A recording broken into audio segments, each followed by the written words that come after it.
ابن ولیک الحجۃ ابن الحسن صلواتک علیہ وعلی آبائہ فی هذه الساعة وفی کل ساعة ولیا وحافظا وقائدا وناصرا ودلیلا معینا حتی تسکنہ ارضک طوعا وتمتعہ فیہا طویلا اللہم صلی علی محمد وعلی محمد وعجل فرج آل محمد صلوات بآواز بلند اللہم صلی علی محمد وعلی محمد۔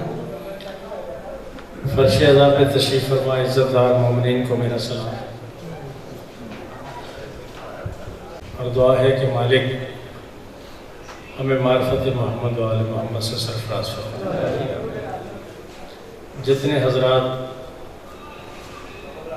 فرش اعضاء، فرش معرفت، فرش روحانیت، فرش شفا، فرش ملاقات خدا پہ تشریف فرما ہے، انتہائی خوش نصیب ہے کہ آج اس بادشاہ کی صف اعضاء ہے جس کا نام امام جعفر صادق علیہ السلام۔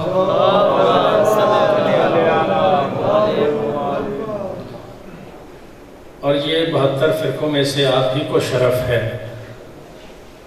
کہ آپ امام صادق کا فرش اعضاء بچھا دیں۔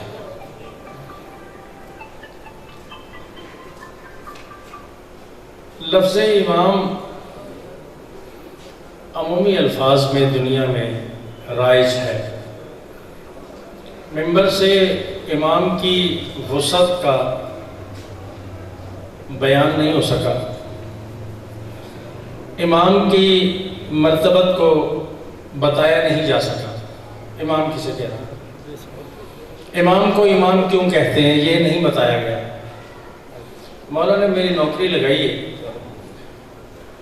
نہ شہرت کی وجہ سے پڑھتا ہوں نہ کسی کی خوشامد کی وجہ سے پڑھتا ہوں، کوشش یہ ہوتی ہے کہ ہمارے بچوں تک وہ پہنچ جائے جو ممبر سے بیان نہیں ہوتا۔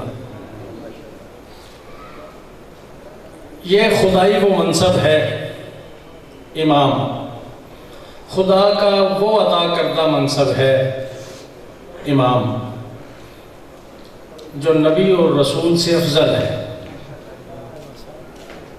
اگر ایسا نہ ہوتا تو حضرت ابراہیم علیہ السلام نبی تھے، رسول تھے، دعا یہ کر رہے تھے کہ میری ذریت میں امام ہے۔ ہم نے امام کو فقط پیش نماز کے طور پر رکھا، ہم نے امام کو فقط احادیث کے لکھنے والے کو امام بخاری کہہ دیا، تفسیر کے لکھنے والے کو امام کہہ دیا، اور اتنے امام ہیں، اتنے امام ہیں، اتنے امام ہیں کہ امام کی اہمیت ہی گم ہو گئی۔ اگر آپ اجازت دیں تو میں امام کے لفظی 2-4 الفاظ میں معنی بیان کروں۔ جب امام سمجھ میں نہیں آئے گا تو صادق سمجھ میں کیسے آئے گا؟ امام 2 الفاظ کا مجموعہ ہے، الف میم الف میم، یہ جب ملتے ہیں تو پھر امام بنتا ہے۔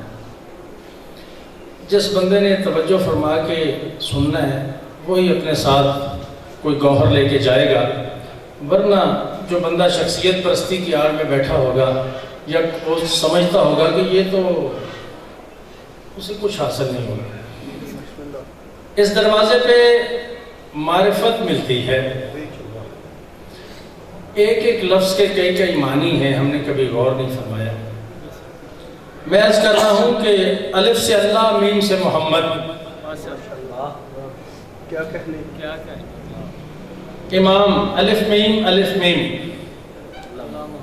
اللہ اور محمد کے حسین امتزاج کو امام کہتے ہیں۔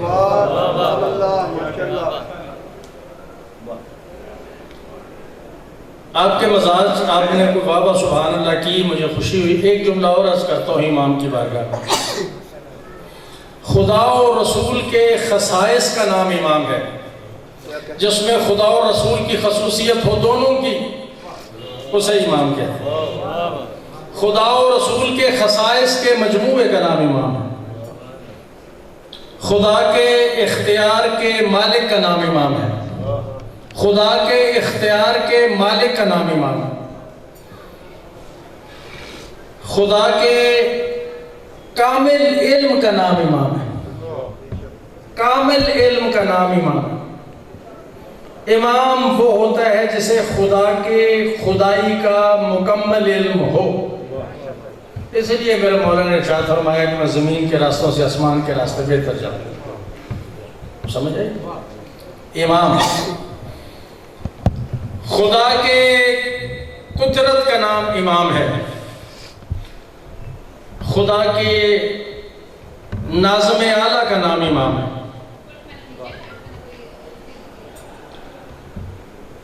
اور آج امام صادق کا، اور ایک بات اور کرتا چلوں، ہمارے ممبر سے یہ اکثر بیان ہوتا ہے کہ یہ خدا کی بارگاہ سے پڑھ کر آئے ہیں، ہوتا ہے؟ تصحیح کرنا چاہتا ہوں، یہ پڑھ کر نہیں آئے، پڑھنے کے لیے نصاب کی ضرورت ہے۔ کوئی بات گراں گزرے تو مجھ سے بعد میں پوچھ لینا ضرور، معرفت۔ پڑھنے کے لیے نصاب کی ضرورت ہے، نصاب کے لیے استاد کی ضرورت ہے، استاد کے لیے جسم کی ضرورت ہے۔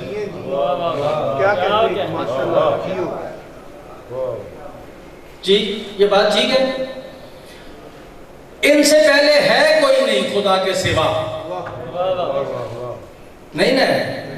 ان کا استاد خدا نے خلق نہیں فرمایا، نہیں نا؟ خدا خود پڑھا نہیں سکتا، اس کے لیے جسم کی ضرورت ہے، نصاب کی ضرورت ہے، ٹھیک ہے؟ استاد اور شاگرد کے علم میں کسی ایک لفظ کا اضافہ اور کمی رہتی ہے، ایسا ہی ہے نا؟ پھر وہ استاد استاد رہے گا، پھر وہ شاگرد شاگرد رہے گا۔ وہ استاد ہے اس لیے کہ اس کا علم زیادہ ہے، وہ شاگرد ہے اس لیے کہ اس کا علم کم ہے۔ جس کا علم میں کمی ہو وہ امام نہیں ہوتا۔ ہادی ہے، امام ہادی ہے، اور ہادی کے لیے یہ ہونا ضروری ہے کہ اس کے پاس خدا کا مکمل علم ہو، خدا کا مکمل تعارف کرا سکتا ہو۔ خدا کا مکمل تعارف وہی کرائے گا جو خدا کا مکمل تعارف جانتا ہو، وہی کرائے گا نا۔ جتنا علم خدا کے پاس ہوگا اتنا ہی ہادی کے پاس ہوگا، ورنہ اس کی ہدایت ناقص۔ جو اس کے علم میں نہیں ہے، اگر شیطان وہ بتا دے تو یہ ہادی نہیں رہتا، کہ تمہارے علم میں تو یہ بات ہی نہیں، خدا کی تو یہ بھی صفت موجود۔ اس لیے ہم نے امام کو عمومی الفاظ میں،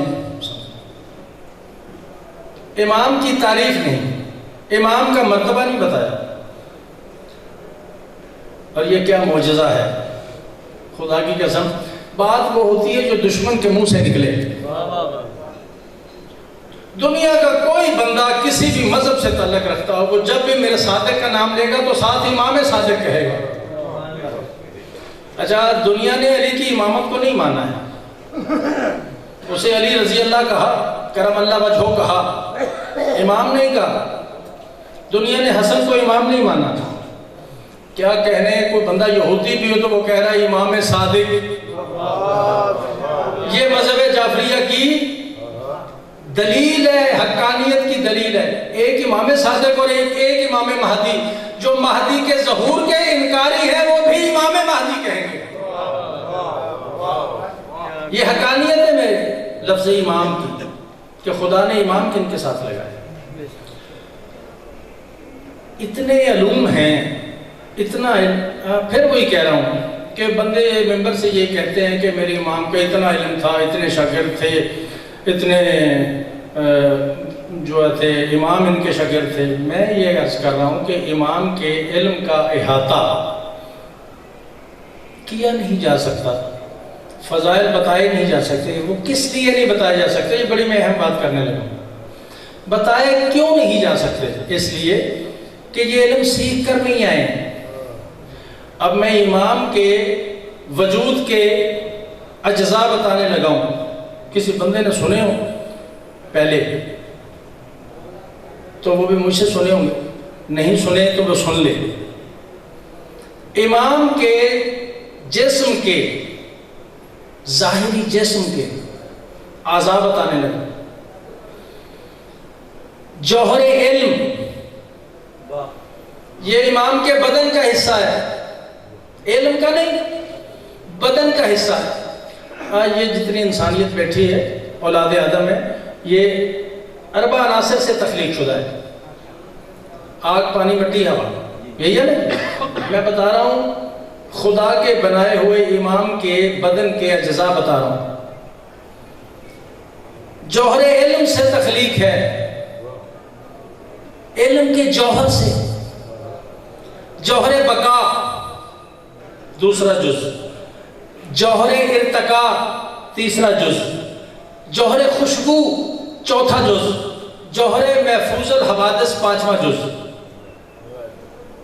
جو یہی وجہ ہے کہ سرکار کا بدن عالم ہے، بدن عالم ہے، بدن سے خوشبو آتی ہے۔ ان میں 6 ماہ کا اور 90 سال کا نہیں ہوتا، جوہر ارتقاء رکھتے ہیں۔ یہی وجہ ہے کہ حدیث کتاب میں جو بھی آتا ہے وہ کہہ رہا ہے کہ میرے نانا کی خوشبو آ رہی ہے، جوہر خوشبو ہے۔ جوہر محفوظ الحوادث، ان کے جسم پہ حادثہ صادر نہیں ہوتا، یہی وجہ ہے کہ نو کے نیزہ پہ قرآن پڑھ رہے ہیں۔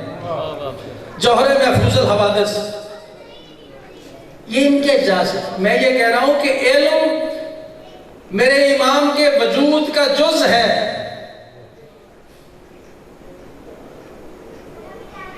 اسی لیے امام کو جب بھی کسی نے کسی بھی موضوع پہ بلایا، چونکہ امام مالک علم تھے، خیرات، ہاں یہ ہے کہ امام صادق کو اتنا وقت ملا کہ علم کی خیرات امام نے بہت فرمائی، اس لیے امام صادق کا نام جو ہے وہ فقہ جعفریہ کے نام سے۔ میں مولا کا تو بڑا نام ہے، مولا کا تو علم کے ساتھ جو ہے نا جو موازنہ نہیں کیا جا سکتا۔ میں مولا کے نوکروں کی بات اگر کروں تو وہ بھی ہماری عقل سے دور ہے۔ میں نے پچھلی مجلس میں، شاید آپ کو یاد ہوگا، اسی مجلس میں میں نے جناب بہلول کے متعلق کہا تھا، وہ مولا کے شاگردوں میں سے۔ اور آج میں مولا کے ایک اور نوکر کی بات آپ کو بتانے چلا ہوں، بس ہے 2-4 منٹ میں، بس اتنا ہی میرا حصہ ہوتا ہے کہ میں 2-4 جملے جو محفوظ کر سکیں وہ بتا کر۔ مولا کے ایک صحابی کا نام ہے حشام، حشام مولا کے صحابی کا نام ہے۔ اور اس دور میں ایک بہت بڑا بندہ تھا، مناظر تھا، مولا کا دشمن تھا، اس کا نام تھا عمرو بن عبیدہ، منطقی تھا، بات ایسی کرتا تھا کہ لوگ لاجواب ہو جاتے تھے، منطق ایسی پیش کرتا کہ لوگوں کی عقل دنگ رہ جاتی۔ اب اس کی منطق یہ تھی، سنیے گا، میں یہ لفظ امام پہ پڑھ رہا ہوں، اس نے یہ دعویٰ کر دیا، اس نے یہ کہا کہ دنیا میں امام کی ضرورت نہیں ہے، دنیا میں امام کی ضرورت ہی نہیں ہے۔ تو یہ جنہوں نے دعویٰ امامت کیا ہے ان کی تو ضرورت ہی نہیں دنیا میں۔ دلیل اس کی سنیے گا، آپ عقل تنگ رہ جائے گی۔ دلیل اس کی یہ تھی کہ اللہ نے نبی اور رسالت کو ختم کر دیا، اور اس کے بعد قرآن میں یہ آیت نازل فرما دی کہ الیوم اکملت لکم دینکم، میں نے دین کامل کر دیا۔ جب دین مکمل ہو گیا تو پھر امام کی کیا ضرورت ہے؟ یہ اس کا منطق تھا، یہ اس کی دلیل تھی۔ سنیے گا، بات سنیے آپ نے، کتنی بڑی بات کی اس نے کہا کہ اللہ نے رسول اور پیغمبر جو ہے وہ خاتم النبیین کو ختم کر دی، رسالت ختم کر دی، اور یہ کہہ کے ختم کر دی کہ میں نے دین مکمل کر دیا اور دین اسلام سے راضی ہو گیا۔ اب جب دین کامل ہے تو امام کیا لینے آیا ہے؟ امام کی اس دنیا میں کیا ضرورت ہے؟ اس منطق پہ اس نے بغداد میں تہلکہ مچا تھا، جہاں جاتا وہ یہی بات کرتا، وہ امام کی نفی میں گفتگو کر رہا تھا تاکہ امام صادق کی اہمیت کو کم کیا جائے۔ دنیا میں یہ دھوم مچی تھی کہ امام کے پاس اتنا علم ہے کہ سائنسدان اس کے شاگرد ہیں۔ اس نے امام کی اہمیت کو کم کرنے کے لیے یہ ایک منطق پیش کیا، جس چوک میں کھڑا ہوتا یہی بات کرتا، امام کی ضرورت ہی نہیں، دنیا میں امام کی ضرورت ہی نہیں۔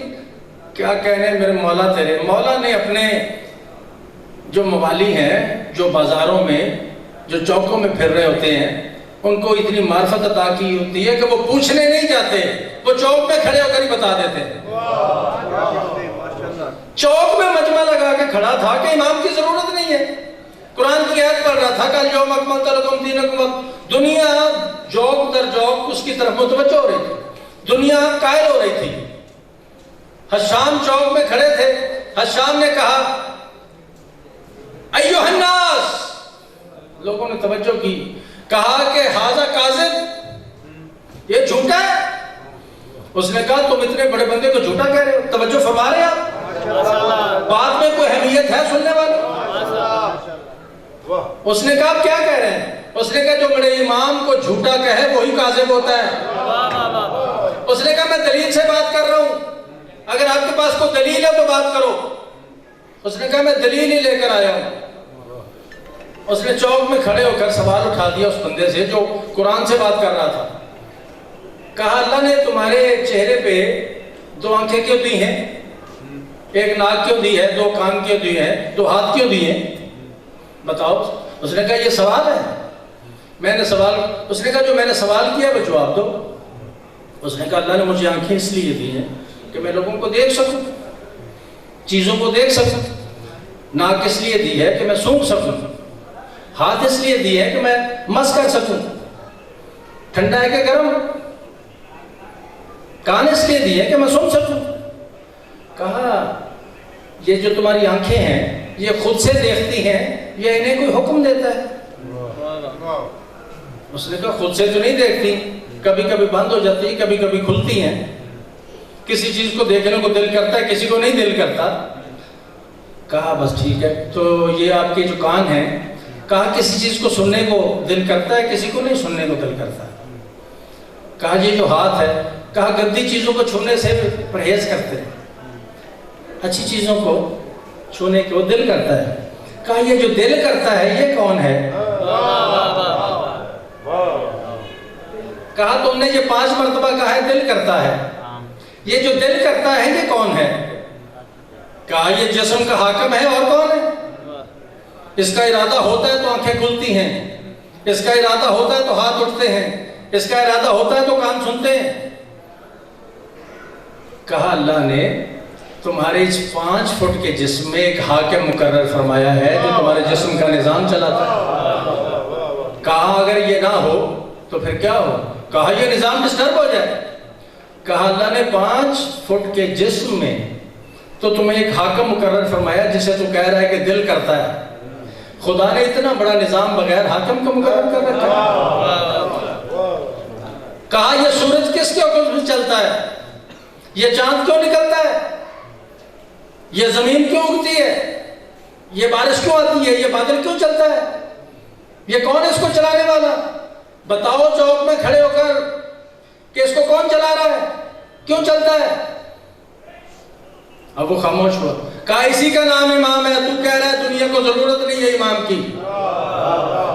اس نے کہا تو چلا تھا میرے امام سے مناظرہ کرنے، کبھی شیشے میں اپنا منہ دیکھا؟ یہ بات کر رہا ہوں کہ امام کی اہمیت یہ ہے۔ تو مولا کے جو ماننے والے گلیوں اور چوکوں اور بازاروں میں پھرتے وہ ایسے نہیں پھرتے۔ یاد رکھنا بندے اس بات میں متفق ہے کہ جو مدرسے میں گیا ہے اسے ہی علم ہو سکتا ہے، ایسا نہیں ہے۔ خدا جسے عطا کرے علم مانگنے سے ملتا ہے، حدیث میں یہی ہے، اطلب العلم الی المہد الی اللحد۔ اطلب کا معنی سیکھنا نہیں ہے، طلب کرنا ہے، مانگنا ہے۔ یہ دروازہ مانگنے والا ہے، اگر کسی نے علم مانگنا ہو تو یہاں آ جائے۔ یہی وجہ تھی کہ امام صادق نے علم کا ایسا مدرسہ بنایا جہاں سے علم مانگنے سے ملتا تھا، سیکھنے سے نہیں۔ سیکھنے والے ابو حنیفہ بن گئے، مانگنے والے بہلول بن گئے۔ جی ایسا ہی ہے۔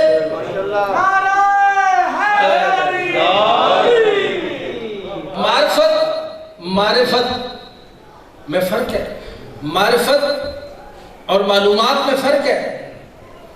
میری بات سنو، محمد و آل محمد کی معرفت سیکھو، معلومات نہیں سیکھو۔ یہ سب کو پتا ہے کہ علی شیر خدا ہیں، یہ معلومات ہیں۔ یہ سب کو پتا ہے کہ علی شوہر بطول ہیں، علی امیر المومنین ہیں، یہ معرفت ہے۔ جس نے امیر المومنین مانا اس نے معرفت حاصل کی، جس نے علی کے فضائل گنے اس نے معلومات حاصل کی۔ ولائے علی معرفت ہے، معلومات نہیں ہے۔ اچھا، شیطان کو پتا ہے اللہ رازق ہے، شیطان کو پتا ہے اللہ خالق ہے، کربلا والے کھڑے بندے کو پتا ہے حسین ابن علی ہیں۔ میں جملہ کہہ دوں، وہ جو 9 لاکھ تھے نا وہ حسین کو جاننے والے تھے، وہ جو 72 تھے وہ معرفت والے تھے۔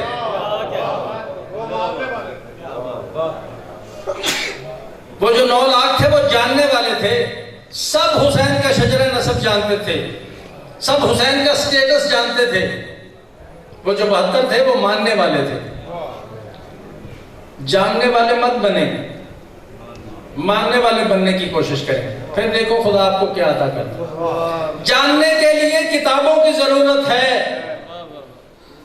ماننے کے لیے مانگنے کی ضرورت ہے، کہیں جانے کی ضرورت نہیں ہے۔ جاننے کے لیے آپ کو ملک سے دوسری ملک جانا پڑے گا، ماننے کے لیے کہیں بھی جانا نہیں پڑے گا، اسی بارگاہ میں آنا پڑے گا۔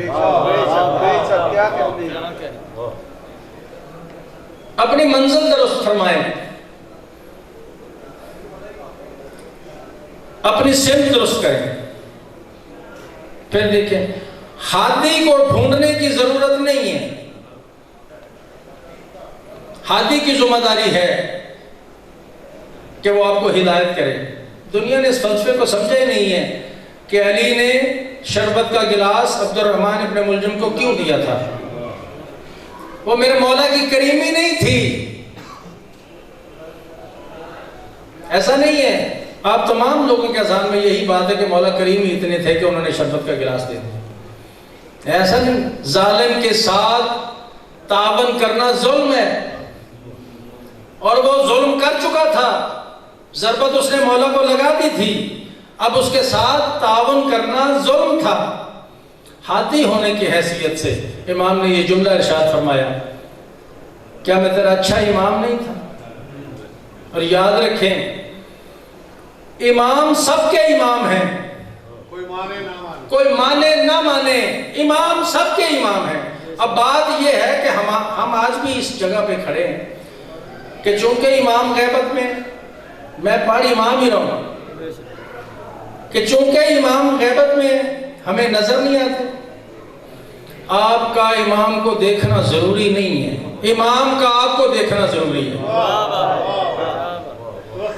امام کا آپ کی نظروں میں آنا ضروری نہیں ہے، آپ کا امام کی نظروں میں ہونا بہت ضروری ہے۔ آپ امام سے یہ التجا فرمائیں کہ مولا ہم پہ نظر کرم فرمائیں۔ آپ یہ دعا نہ مانگے کہ امام آپ ہمیں، یہ کوئی ضروری نہیں۔ امام حاضر ہیں، ظاہر نہیں ہیں۔ امام کا حاضر ہونا از حد ضروری ہے۔ آدم نہ تھے، ہادی تھے۔ کل من علیہ فان، کوئی نہیں ہوگا، ہادی ہوگا۔ اس لیے کہہ رہا ہوں کہ آپ امام کے ظہور کی دعا مانگیں۔ امام غیبت میں ہیں، غائب نہیں ہے، یہ بھی فرق ہے۔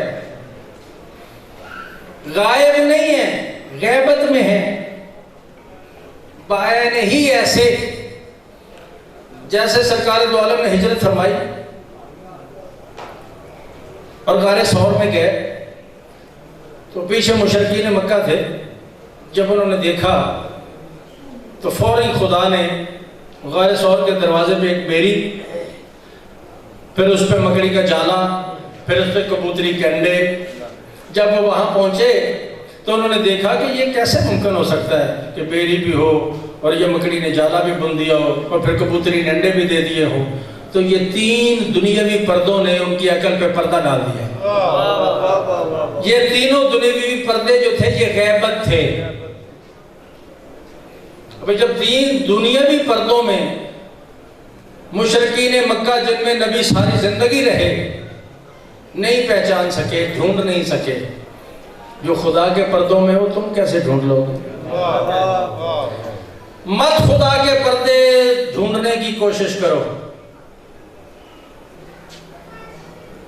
امام کو یہ گزارش فرمائیں کہ آپ ہم پہ نظر کرم فرمائیں.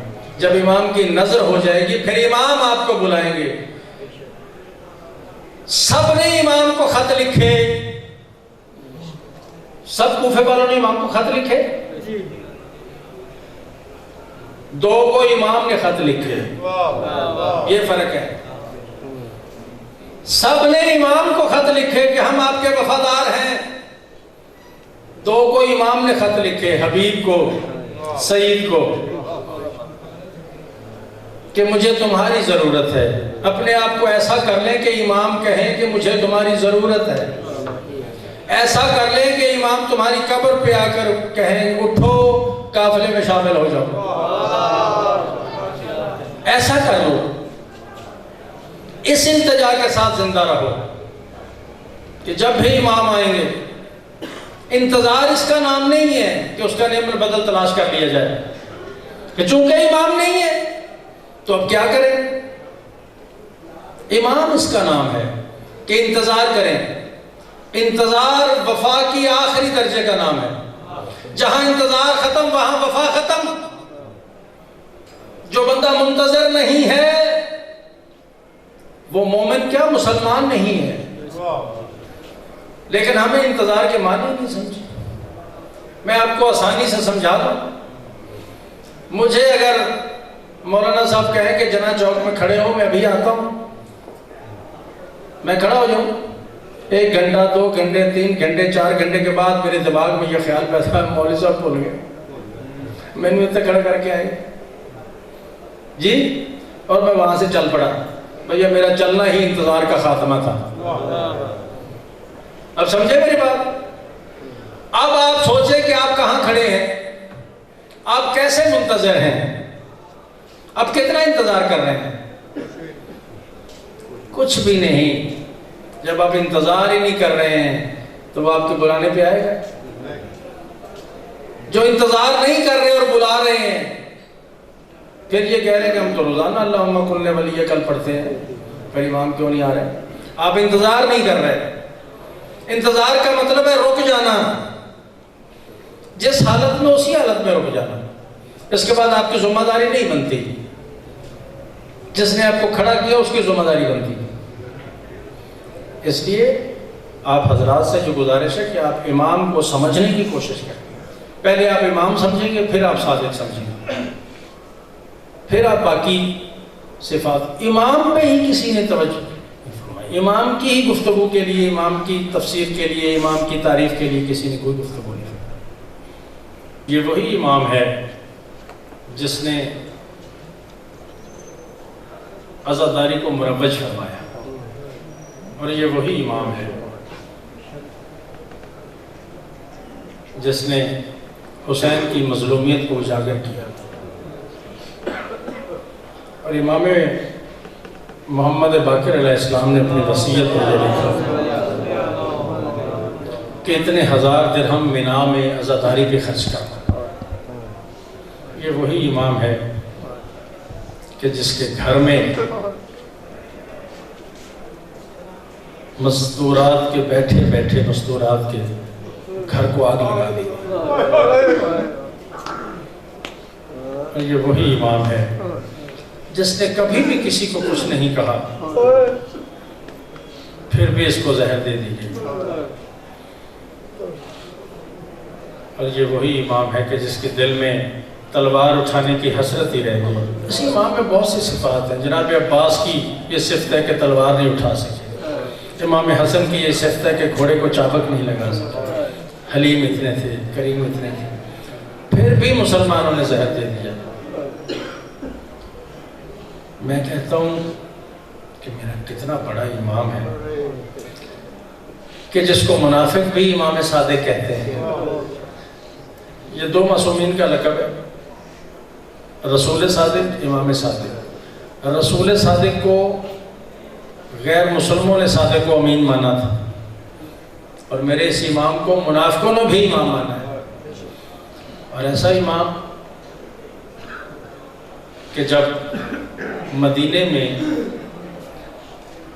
کے لوگ کہتے ہیں کہ جب محرم کا چاند طلوع ہوتا تو کوئی بھی مدینے کا بندہ آسمان کی طرف نہیں دیکھتا تھا، بلکہ جعفر صادق سے اٹھنے والی گھر سے اٹھنے والی آوازوں سے پتہ چلتا تھا کہ محرم چلا۔ عزاداری کے فروغ کے لیے میرے مولا نے جتنا کام کیا وہ اس کی وجہ سے آج آپ کا مذہب فقہ جعفریہ ہے۔ دعا ہے کہ خالق کائنات آپ تمام حضرات کی اس حاضری کو قبول فرمائے۔